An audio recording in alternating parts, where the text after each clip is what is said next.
Okay, Larry, over to you. Thank you very much, Linda, and hello, everybody. I live in Quincy, so I know your part of the world very, very well. I love it. I'm going to be down the Cape for a week starting Friday. My daughters played soccer in the South Shore League, so your whole area is just the best in the world, and I'm glad to be here. So I have some slides, and you should be able to see my slide. Can you see that? Yep. Okay. God bless you, Christine. So my organization's the Green Energy Consumers Alliance. We're a nonprofit organization, and we are celebrating our 40th year as a nonprofit this year, 2022. And our mission as a nonprofit is to harness the power of consumers to speed the transition to clean energy. And we, for Massachusetts and Rhode Island, we have offices in Boston and Providence, although these days we kind of work hybrid, a lot from homes and stuff. I'll send Linda my slides, and you can have these later for yourself, but there's my email address and our website, greenenergyconsumers.org. So we're a little bit unusual. If we were an animal, we'd probably be a platypus, in that we have consumer-facing programs that people can tap into, and we also do public policy work where we try to influence state policy. But our consumer work informs our policy work, and our policy work informs the programs that we have. So you can see all the information about our website on our website, but we have a green powered program where individuals and businesses can sign up and choose green electricity through us. But that program has sort of evolved, and now our biggest program is green municipal aggregation, where we help cities and towns that aggregate go greener than required by state law. That's by far our biggest program now. We have a program called Shave the Peak, where we inform people about the importance of avoiding really peak demand on the electricity grid, because when that happens, when we use a ton of electricity, when it's particularly it's coming up into July and August, when we get 95-degree days and air conditioners are running, we want to encourage people to dial back if anything that they can. Certainly pick another time to charge your electric car. Try not to run the dishwasher, the clothes washer, things like that, because the higher the demand, we begin to turn on polluting power plants in the region, and that may also cost an arm and a leg to meet the peak demand. We have a Drive Green program where we help people learn about electric cars and to get an electric car at a good price. Heat pumps. We have another version of a program we've had where we do the same thing. We try to advise people on how to get heat pumps. I forgot to mention, you can go to our website, and we have a partnership with a company called Energy Sage, where you can get good quotes on putting solar on your home. And then our oldest program, as Linda said, is our heating oil program. The organization started that in 1982, 40 years ago. I've been here for almost 23 years. But the organization's never been pro-oil. It's always been pro-environment, pro-consumer, and just try to help people. We're encouraging people to save money on heating oil and then turn that savings into clean energy efficiency if they can. But tonight we're going to talk mostly about policy, and there's a lot going on right now in state government to talk about in Massachusetts.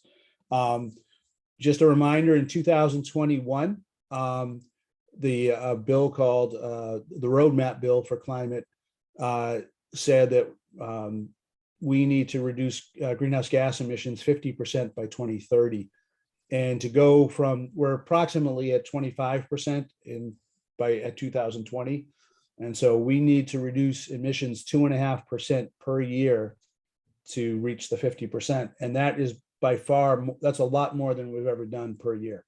And so it's a tall order, and our organization is one of the many that exists to try to hold state government to its promise to do that. We work on policy. Here's a little civics lesson. I'm on a thing. What is it? Well, I won't be able to get all of it. Okay, we can save it for you. In terms of public policy, there's really two branches of government that we work on: the legislative branch, and then that makes the laws, but then the executive branch does the regulations and does the execution or the enforcement of laws. And we kind of split our time pretty equally between those two things. And when we think about reducing greenhouse gas emissions, we think of three sectors of the economy that are predominant. And in order of their emissions, transportation is number one, buildings is number two, electricity supply is number three. A few years ago, electricity supply was number one, but through a variety of policies, that has dropped to three, which is, it's good news for electricity supply. Plus, we have great opportunity to reduce electricity supply even more. But Massachusetts has not done well at reducing emissions for transportation and buildings. So in the next 8 years, we've got to pick up the pace on reducing emissions in transportation and buildings. So this year is really critical. The legislative session ends in just a little over a month, July 31st, 2022. As you may remember, you may have probably read or heard that the House of Representatives passed a bill, a good bill called Advancing Offshore Wind and Clean Energy. They did it on March 3rd. That was really the offshore wind was really the emphasis for the Speaker of the House and other members of the leadership in the House. And we could go into this, but we totally agree that we need a lot more offshore wind in order to reach our climate objectives. The Senate took a different view. They focused most of their attention on electric vehicles and electric transportation, and they called their bill Driving Climate Policy Forward. We like their bill too. We don't really have favorites here. We really want is that the House and the Senate to play nice together in the next 6 weeks and pass a bill that essentially is the best of both. And so the process is this: the House appointed 3 members to a conference committee, 2 Democrats and a Republican, and the Senate did the same, 2 Democrats and a Republican, and the 6 of them are in what's called the conference committee. Their job is to come up with one bill. They cannot bring in new ideas that were not in the House or the Senate bill. They essentially have to mold a new bill that's based upon they can tweak the language of the House and the Senate bill, and they can strike some things out, but they have to agree on everything. And then they have one bill that will go back to the House and the Senate for a vote, and then it would go to the governor. And so we can come back to that, but I'm optimistic that they will play nice and that they'll produce a good bill, although that is certainly not definite. Meanwhile, there's a ton of stuff that the executive branch is doing. Governor Baker, who's in his final year, in the next 8 days, is supposed to do a final report on what's called the Clean Energy and Climate Plan for 2025 and 2030. That plan is actually a requirement that the legislature put on the executive branch. And that is, so now the plan that we're expecting to see will spell out how we get to 50% by 2030. And what's really interesting is it will, for the first time, the legislature is saying you also have to come up with a greenhouse gas emission target for 2025. So that's only 2.5 years away. And we're in 8 days, we're going to see what that number is and what the plan is to get to that number. Then a separate process, Governor Baker, through executive order, established a Clean Heat Commission, and their report is due at the end of December. And that report is focused entirely on what it says, how to heat homes with fewer emissions. And those two, the Clean Energy and Climate Plan and the Clean Heat Commission, are intended to be coordinated. So we're going to see some aspects of what the Clean Heat Commission has been working on when we see the Clean Energy and Climate Plan 8 days from now. But that's a big order. That's a tall order. How do we reduce building emissions significantly by 2030? And then the Department of Public Utilities has some work. They're an agency of state government that we'll talk about in a minute. So here's a lot of stuff here, but I just want to try to simplify it for you. But this is something you'll all get emailed to you, I think, from Linda. But what this shows what the state clean energy plan is. This is a draft of the plan. But what they're saying is, if you look at the far right, lower right corner, it shows that they need to reduce emissions 50%, and that's compared to what emissions were in 1990. Okay, so if you look at the far right column, the whole column, what it's saying is they're going to try to reduce emissions from buildings and electricity, the power sector, 8.5 million metric tons by 2030 compared to 1990. That would be a 70% reduction. Nothing else has done that much, right? And we'll get there, I think, if we, it's kind of clear how we can get there. I'll get to that in a little bit. Transportation's the number one emitter, and we haven't done much at all in that area. And they are suggesting that we will be able to reduce that quite a bit further. 39% below 1990. Residential heating would be 44%. Commercial and industrial heating, 47%, and so on. Industrial processes, they're sort of expecting that to possibly even go up. But when you put it all together, it's 50%. But as you can see, according to the state, it's not going to be easy to reduce transportation, heating, residential heating, and commercial heating. So we need to work on all these sectors. So that's the plan. The plan is not by itself a policy. The plan sort of indicates what Governor Baker thinks ought to be done. But as we all know, we're going to have a new governor, and that new governor will look at this plan, and hopefully they'll take the best from it and improve on anything that's a shortcoming. What we will do as an organization is, as soon as the plan is out, we've got staff who are going to read it carefully, and we'll probably write a blog saying what we like about it and what we don't like about it. That's sort of what we typically do. We did that with the draft. The Clean Heat Commission has said that by the end of 2023, they want to set up a cap on how much all heating in Massachusetts can have in terms of emissions. And that cap has to get lower and lower every year. And so they want to have the plan for that by the end of 2023. So this goes back, if I could go back, can you see the line that says residential and commercial heating? We were in 1990, we're at 15 million metric tons for residential heating. And they're saying by 2030, we need to be at 8.6, which is a 44% reduction. I know I'm throwing a lot of numbers at you. The point being, according to this commission, they're going to come up with a system that requires those reductions annually to reach that number. A part of that is that there will be a clean heat standard. And what that means is, if you want to sell heating oil, natural gas, or propane in Massachusetts, you're going to have to find a way to reduce emissions from what you do.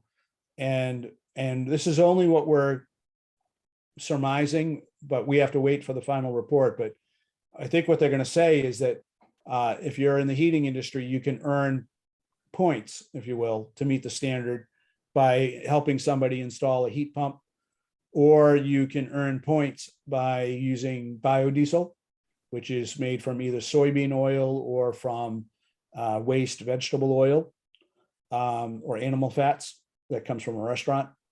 And this is not my words, this is from the state, or using renewable natural gas to equal 5% of what natural gas is. And we'll come back to that. That's a pretty controversial concept. The Clean Heat Commission says that it wants to have in place a method for having large buildings report their emissions by 2023. I don't know if you're aware, but some cities have around the country, not many, but Boston has a policy where large buildings have to report their energy consumption and their emissions every year to the city of Boston. And within a couple of years, they're going to have to start reducing their emissions that they're responsible for. And so that's going to mean they're going to have to use cleaner electricity and cleaner heat in some way.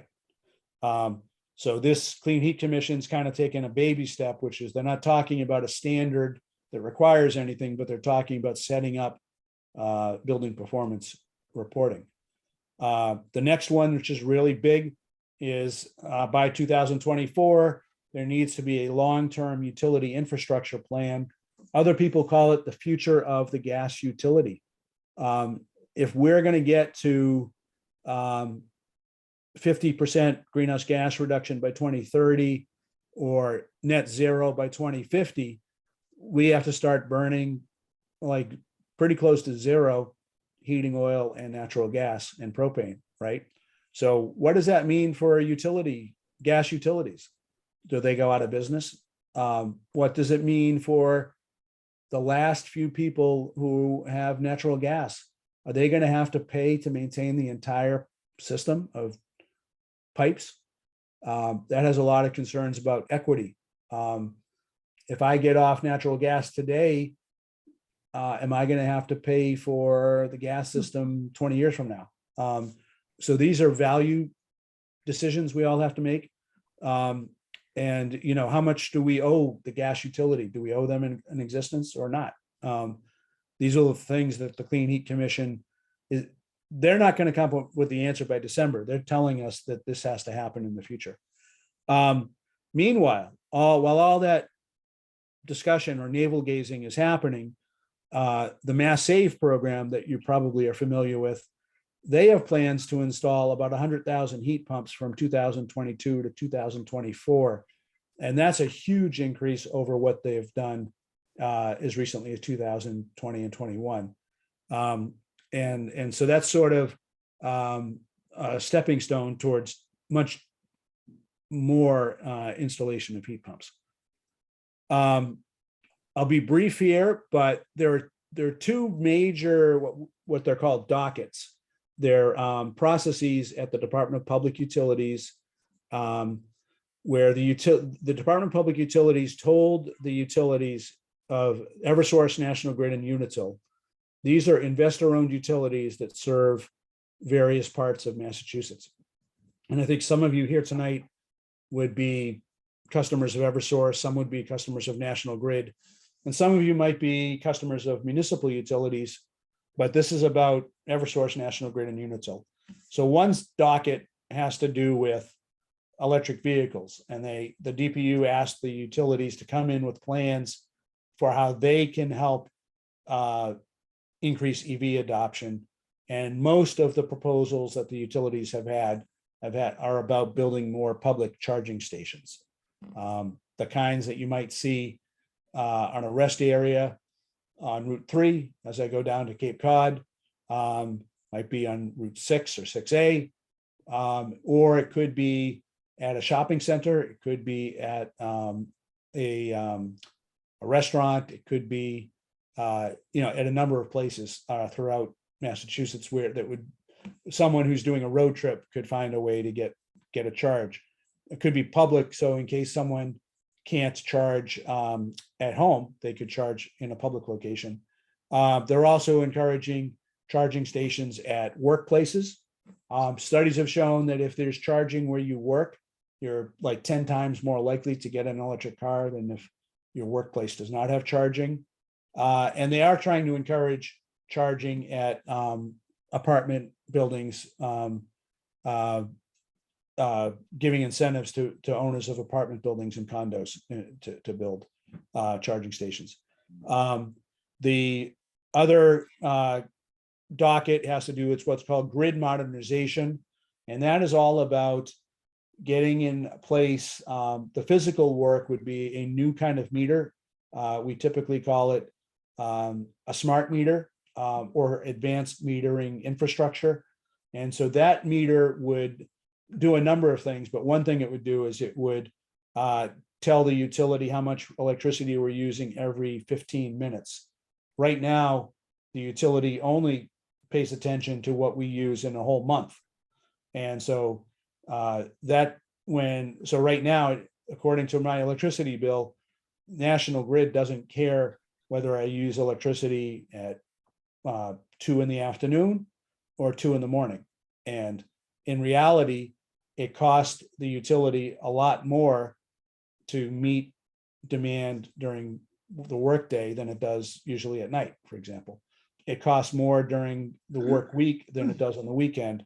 And so, but we have dumb meters in Massachusetts. And so there's no way for the utility to see what we're doing. And the idea is you put in the smart meters, then there can be two-way communication, and that we can, they can encourage better use of electricity. And so when you get the slides, if you're interested, you can dig into those dockets. They're pretty complicated. But looking ahead to 2023, I think we're going to be looking at climate bills almost every year. They might not always be as big as the one in 2021 or the one that we're waiting for 2022. But I think it's just going to require constant work in order to get to our goals. I think in 2023, there's going to be more attention to the building sector. Remember I said into the bill that's currently before the legislature is kind of emphasizing offshore wind and on electric cars. So buildings doesn't seem to be getting much attention by the legislature this year, probably next year though. And part of that will be trying to come to grips with what do we do with the gas utility. And because we're trying to electrify everything, right? We're trying to stop burning oil and natural gas. And so what we want is, instead of cars running on internal combustion engines, we want them to run on electricity. And for homes, instead of running on furnaces and boilers that run on fossil fuels, we want to look at heat pumps. So it's electrification. And so if you're an electric utility, you're looking forward to this. If you're the gas utility, not so much. I kind of think of it as Dr. Jekyll is the electric industry and Mr. Hyde is the gas utility. That's how they're kind of looking at all this. And then, finally, we're going to have a new governor, right? In November, we'll be electing somebody to succeed Charlie Baker. And so that person is going to have a lot to do with making things happen in this area. You can follow us on our website. I'd love you to subscribe to our blog. We produce at least one blog a week, pretty much, and you can get that in your email box. We have a lot of webinars and things that you can see at our events page. You can also follow us on Twitter, LinkedIn, and Facebook. So that's my presentation, and now I'm happy to answer any questions. Wow.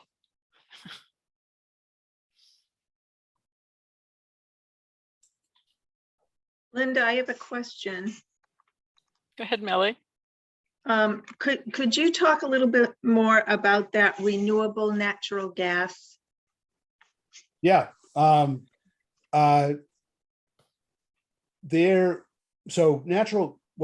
we call natural gas is actually methane. Chemically, it's CH4, and so it's in the ground, not in Massachusetts. So we pipe it in from other places, right? Sometimes we ship it in through liquefied natural gas, and when it leaks, it produces methane in the atmosphere, and that's a very damaging greenhouse gas. When we burn it, it produces water and carbon dioxide, and so either way, it's contributing to the greenhouse effect. And so we need to stop burning it.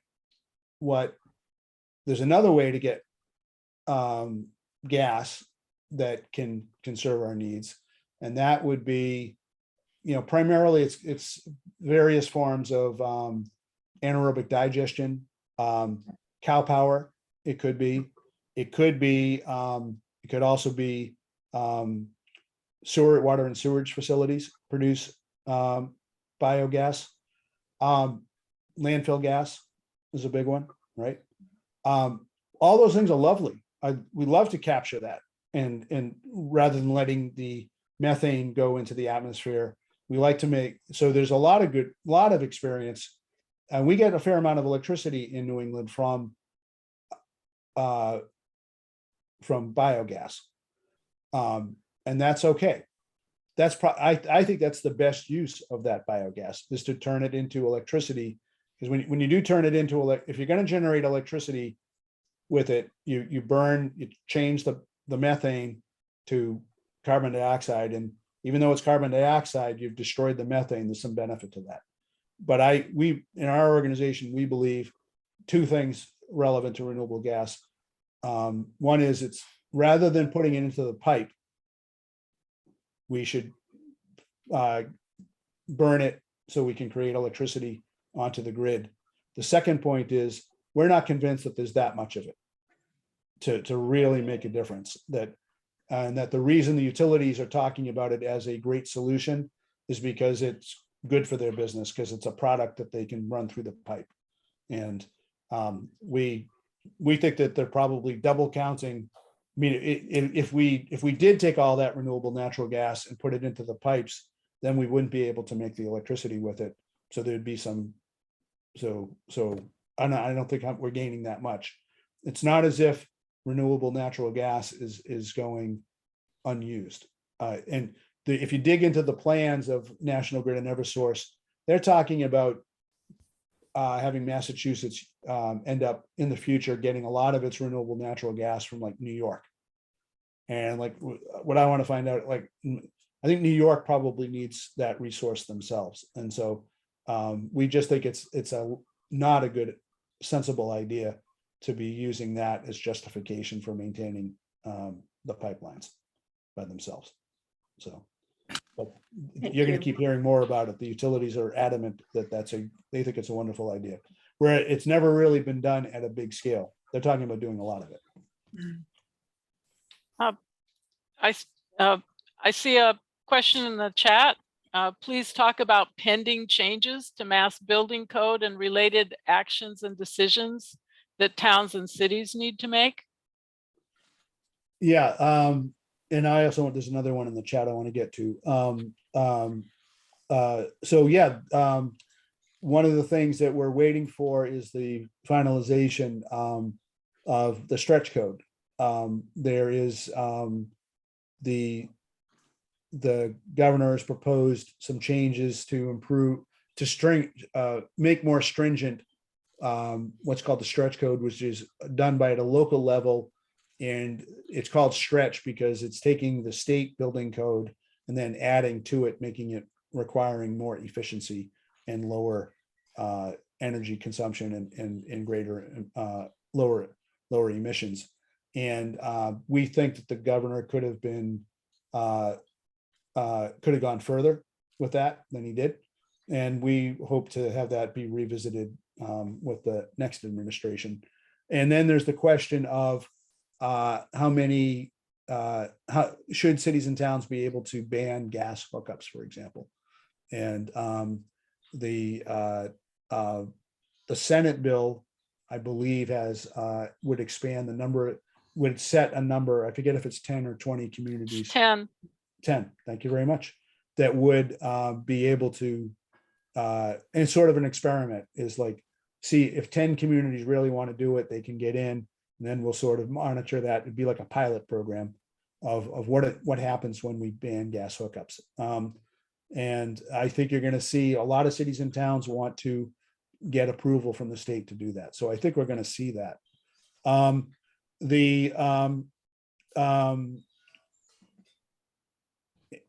that it certainly has to be part of the solution. And we've, myself and a colleague in the office have written blogs on that topic of the stretch code. Kai Salem wrote about how the stretch code could be improved over what the governor said. And I agree with her, and I agree with making the stretch code stronger.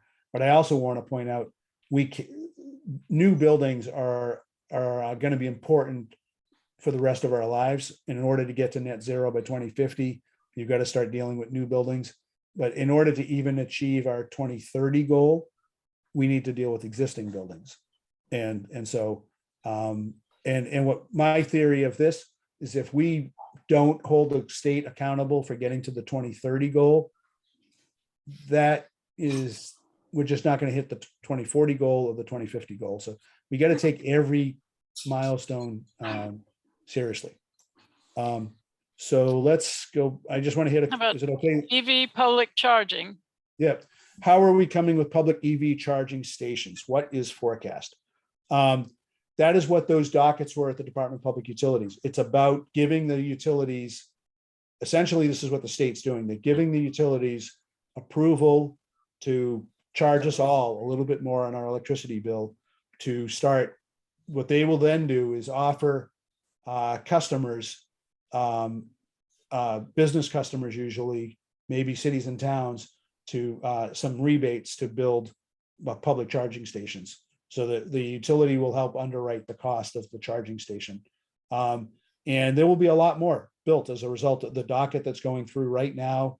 We supported it. We think that we should hear by the end of the summer what the Department of Public Utilities, and so we don't have enough public charging stations. We have more than some people think, to be honest with you, though. And there's also Biden money coming. The bipartisan infrastructure program did have money that's going to pay for some charging stations, and I think we'll see more money coming from the state government as well. I do know the Senate bill would put additional money into charging stations, so I think that in the next 5 years you'll see substantially more charging stations in public places in Massachusetts, and I'm hoping EV adoption gets so hot, people are into it, that we realize we need to then put more money into charging stations. We want charging stations to be a little bit ahead of EV adoption, because we want someone who's thinking about getting an electric car not to be scared about not being able to find a charging station, right? So then Janice asked, what about geothermal heat pumps? Neighborhood geothermal seems like a great option. Well, in a short amount of time, I didn't have a chance to talk about everything, but that's going to have to be part of the equation. There's another nonprofit that you're probably aware of called HEAT, HEET, and they're doing a lot of work on neighborhood geothermal options. And I think you'll see them crop up around Massachusetts in the next 10 years. How many we're going to see like that? That is where it's also called district heating, where it's not just geothermal for your home, it could be for an entire neighborhood. And I think that kind of idea will have to be in the mix in order to get the overall building emissions down. The utilities, I think both National Grid and Eversource have pilot programs working with heat to try to get something going on there. Meanwhile, you can do geothermal residentially or in a business. It's usually a lot easier for new construction, and I don't know that we're going to see it in too many places like where I live, Quincy, where people are going to, you've got to, especially it's hard to retrofit, but it can be done. I think you're going to see our view, and I think most people are forecasting for homes and businesses more heat pumps, air source heat pumps, rather than geothermal heat pumps. Okay, we have a question about blue and green hydrogen as a way to capture carbon. Yeah, so blue hydrogen is when they make hydrogen from natural gas, and that's the other thing that the natural gas industry wants to talk about. They think that hydrogen is a when you burn hydrogen, you don't get emissions, but to convert it, there's conversion losses. When you're starting with gas and going to hydrogen, it's still not zero emission, and so it's sort of a fig leaf concept that we're not in favor of. Green hydrogen is you can make hydrogen using making a gas that can be used for a home. The gas industry would say for a pipeline, or it could be used for an airplane or a boat. But you make it using, and I'm not a physicist, but you end up, or a chemist, but you end up using wind power or solar power in order to essentially turn water into hydrogen. And I think you're going to see that in some applications in like 15, 20 years from now. But I don't think we're going to see it at scale. It's far more efficient right now to deploy wind and solar right into the electricity grid. And so it kind of depends upon what you're after. If you're trying to solve very difficult technical problems, you kind of have to look at everything objectively. So in other words, there are some people who are wondering, are we ever going to be able to run a semi-tractor trailer on electricity? The battery has to be so big. Maybe it's better if we ran that tractor trailer on green hydrogen, for example. And I'm kind of open-minded to that, but every day we keep hearing about battery-powered electric trucks that are getting bigger and bigger. So I don't know that green hydrogen is going to be able to catch up as fast as electric vehicle technology has been moving. We don't want to take anything off the table there. What I do know is we don't necessarily want to pursue things like green hydrogen just in order to make the gas utility happy. That should not be the primary motive, right? So we want it all to be based upon science and economics and the public interest. So I'm moving along, Larry. What was the impact of when the main pipeline, the transmission line from Canada was blocked for hydroelectric? What's that doing to Massachusetts? That is not helpful. That is making the Clean Energy and Climate Plan have to go back to the drawing board. The hydro that is in dispute, it's not definitely dead, but it's on life support, that would have been 20% of Massachusetts electricity consumption. That would have been zero emission. So that would have displaced a lot of natural gas that we're using for electricity in Massachusetts. And so the first draft of the governor's Clean Energy and Climate Plan assumed that hydro project was going to happen. And now I'm waiting to see what they finally say. Like, are they going, if that's in the plan, still, they need to justify why they think they can do it. And what I think they should have is a very strong plan B, which is if we don't have it, in my estimation, what it means, and this is why the House bill is good. We need to make up the difference by building offshore wind. Now, the question that was asked is a good one. We can still get to zero emission energy in Massachusetts. It's just the offshore wind will take longer to build.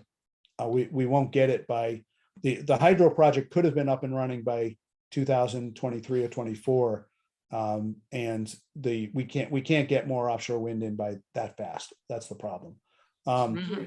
So we've got a lot more work to be done.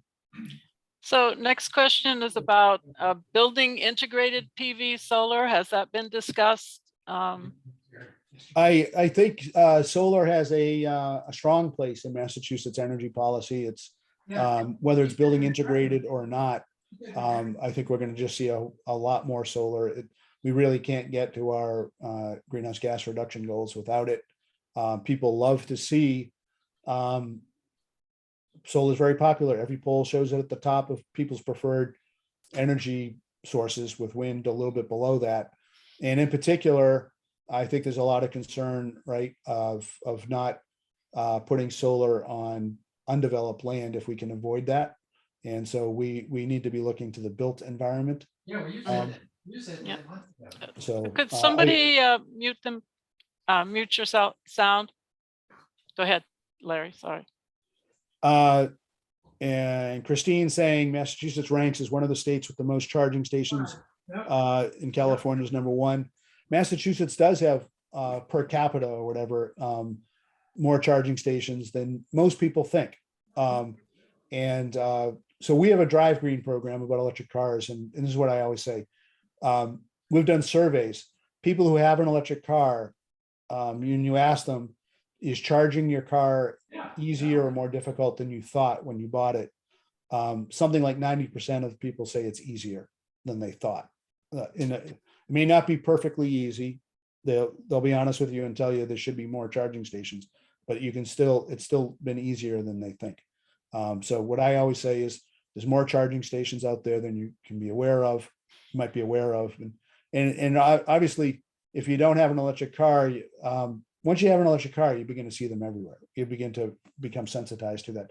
And there's an app on my phone, and those of you who have electric cars, called PlugShare, and it'll help you find charging stations with an app that shows you a map as to where they are. Mhm. And so if you don't have that app, you may overlook it, right? And then Judith she's working on helping South Shore Communities Network to share what they're working on clean energy, transportation, and okay. Yeah, Judith, you can email me at larry@greenenergyconsumers.org. Happy to talk to you in early July. I'm going on vacation until then. But yeah, we can catch up on that. Thank you. Great. And Susan says Vermont might be -- that could be true. I forget the order of the question was in terms of charging stations. So those are any other questions? Larry, I had a question. Who's on the Clean Heat Commission? Yeah. It's an interesting list. It's run by the governor's energy staff. A woman named Judy Chang is the sort of the chairperson. And then there's a list of about 20 people that they selected from various walks of life in this area. Some people are builders, some people are bankers, housing advocates, so a couple of energy experts. It's a list of about 20 people.